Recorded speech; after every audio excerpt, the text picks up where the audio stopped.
Hey folks, Matthew Weiss here, WeissAdvice.com. In this video, I'm going to be doing a review of one of my favorite delay units available in the box, and that is going to be Repeater from the D16 audio group and licensed through Slate Digital, meaning if you have the Slate Everything bundle, you get it.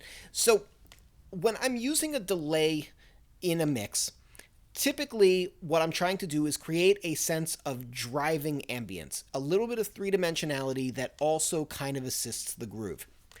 There are a lot of things that I do with delays, and sometimes those things require an extremely versatile set of controls. But most of the time, what I really want is just enough versatility to get the sound that I want, and then just something that sounds really, really good. And if we combine those two ideas, Repeater becomes my go-to delay. It's not the only delay unit that I use, but for most applications, it is my preferred. So what I want to do here is jump into this mix and show my process of using Repeater, and it'll kind of show why I like this delay so much. All right, let's play it down. For one step forward, that's two steps backward. Our love was so solid and now it's fractured. We're stuck together, we're like some magnets. So the first thing that I do with a delay unit actually happens in my head.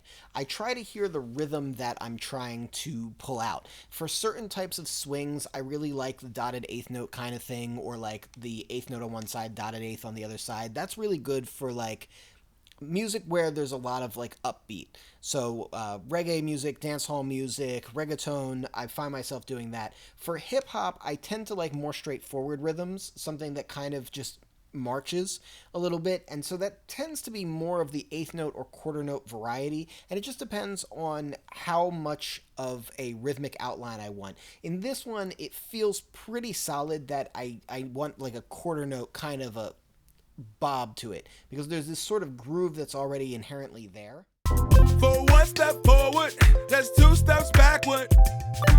Like, I find myself moving to it this way. It's not like I'm doing this. Like, I'm not getting this kind of like a dancey groove from it. If I wanted it to be dancier, I think maybe an eighth note would be good. So I hear it in my head first, and then I pull up a delay, and I set the level really, really loud. Much louder than I would want to.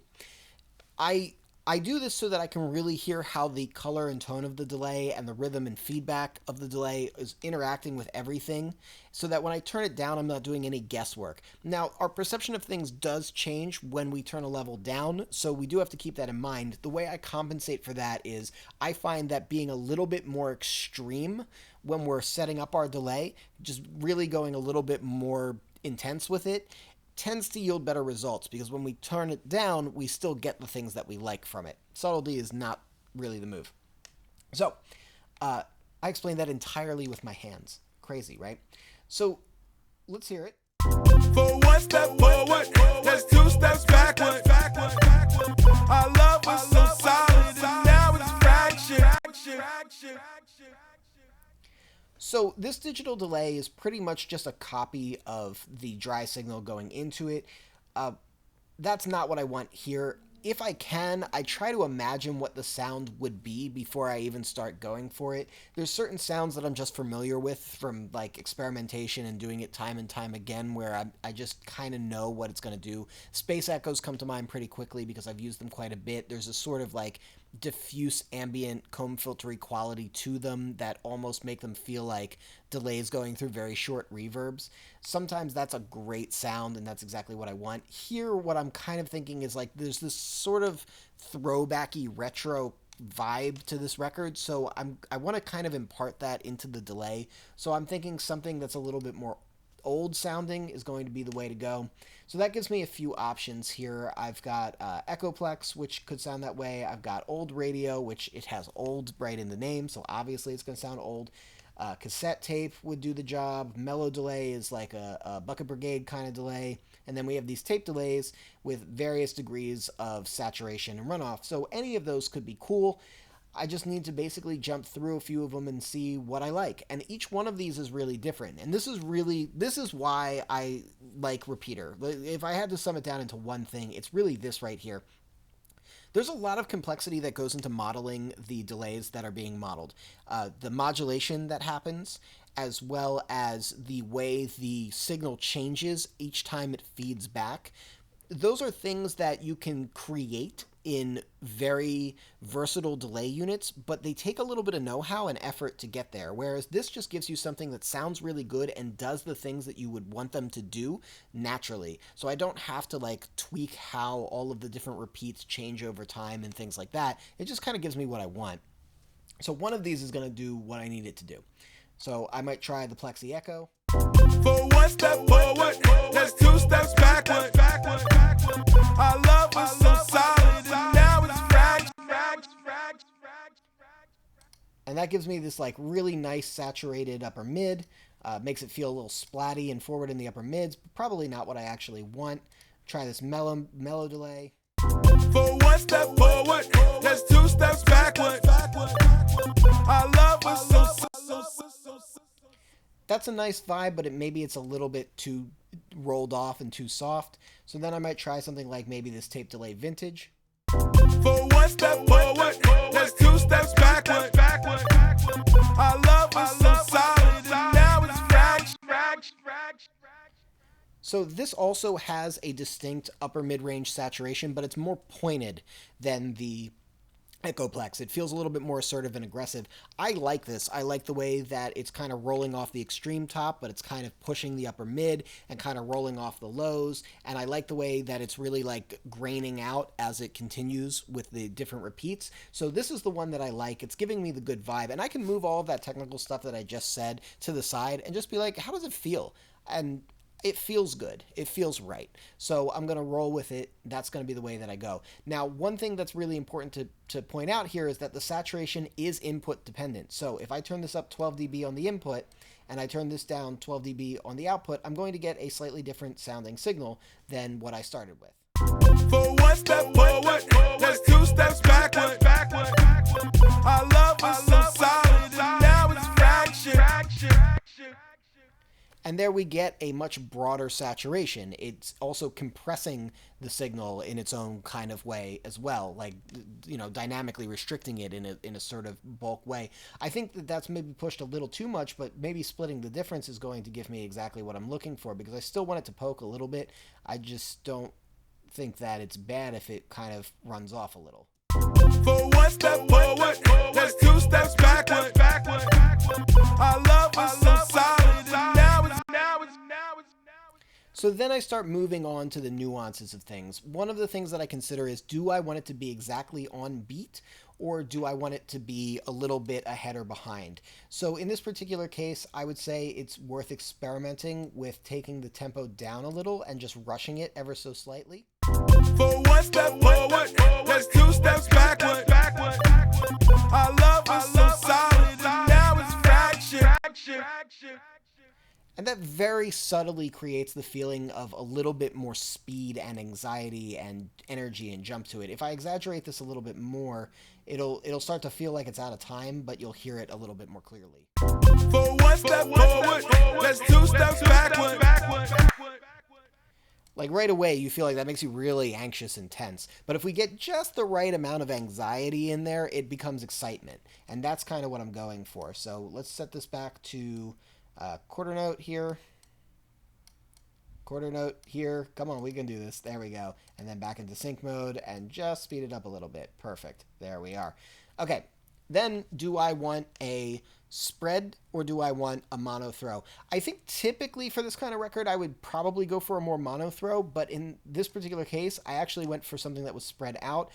This is a combination of micro delays on the sides as well as minor pitch modulation, and that basically working how a doubler works, and A is a little subtler than B. B can get a little pitchy, so I tend not to use B on vocals too often, unless it doesn't really matter, but here, like, the pitch is kind of important because even though Ran here is a rapper, he is singing a pitch. So I'm choosing the slightly milder spread. For one step forward, that's two steps backward. Our love was so solid, and now it's fractured. And then I just move right to left, basically. You know, analog for a little bit of the color, a little bit of the way that it seems to affect the spread, finding that timing right for the feedback, which in this particular case, a longer rolling delay is what I want for this record. And then do I need to band limit it? You know, maybe there's still, like, maybe I found the right color overall, but it's just a little too bright in the top end. So maybe I want to take it down. Maybe I want to pull in some of the lows, something like that, just to get it to stay out of the way of the rest of the record. For one step forward, that's two steps backward. Yeah, like a little bit of that roll off is kind of nice. I think I rolled off a little too much, but just a little bit is good. And then here, this is a high shelf, so I can make things. It's like a low corner high shelf, so like 1K somewhere in there, maybe 2K.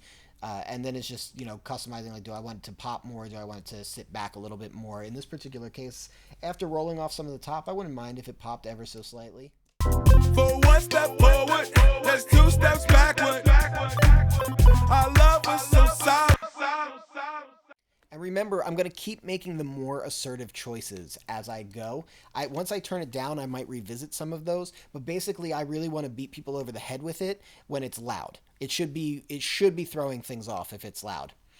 Going from here, this pan control is super useful. It's one of the other things I really, really love about this delay. And as silly as it sounds, I mean, I could always pan it in on the channel, so it's not really the biggest deal in the world. But I guess for my own semi-OCD kind of approach to things, being able to adjust things right in the delay unit can be super useful. And a lot of the times, I like delays to have kind of a mono-ish center, but be a little bit spread. Because if they're super spread, they can be distracting. If they're just a little spread, then they just feel bigger than a mono delay. For one step forward, that's two steps backward. Our love was so solid, and now it's fractured. We're stuck together, we're like some magnets. So that might be a little too narrow. As we turn it down, it's going to narrow out a little bit more in terms of how we perceive it. So maybe there is going to be about right. And then once I've got something that I'm really happy with, that's when I set my levels. So I've got a couple of trims on here to boost it up, make it really audible. I'm going to take that off. I'm going to take this one off. For one step forward, that's two steps backward. Our love was so solid, and now it's fractured. So I think we're just still a little too loud. Let's back this off to maybe somewhere around here. For one step forward, that's two steps backward. Our love was so solid. And I think what I want to do here is I want to take the color back down, and I want to turn the overall level up. Somewhere around here. For one step forward, that's two steps backward. Our love was so solid, and now it's fractured. We're stuck together, we're like some magnets. And I'm gonna do one other thing here. This is not in repeater, but I'm going to sidechain a compressor to the input of this channel. And what that's going to do is, as the vocal, which is feeding the delay, is present, it's going to cause the compressor to pull the delay down in level. So in other words, on this delay channel that I've got right here, I have repeater, and then following that, I have a compressor.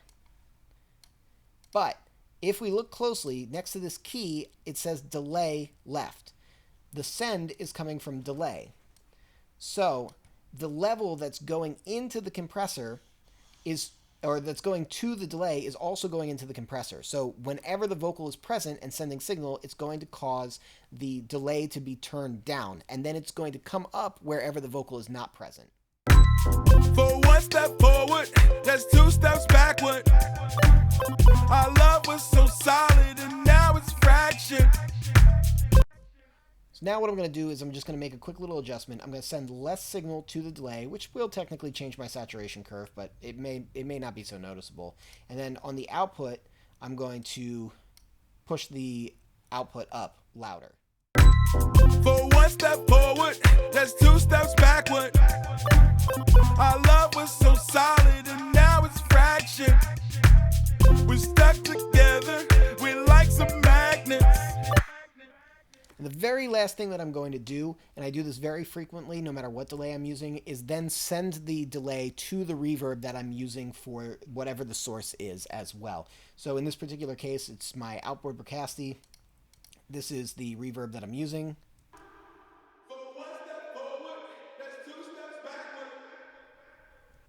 And if you really listen, you can hear the delay just kind of tucked in there. So I am sending the delay to a little bit of reverb as well, and that ends up giving us our sound. For one step forward, that's 2 steps backward. Our love was so solid, and now it's fraction. And now it's just a matter of tweaking it to get it perfectly right. So maybe a little bit more feedback, maybe a little bit less level overall. And I think we're going to have it exactly the way that we want it. For one step forward, that's 2 steps backward. Our love was so solid, and now it's fraction. We're stuck together. Nice. All right, guys. So that's how I use Repeater. If you dig this video, hit that like button. If you want to catch more videos like this, hit subscribe with the bell notification so you get notified. And lastly, you know what we say here at Weiss Advice. We are musicians, sound is our instrument, and I will catch you next time.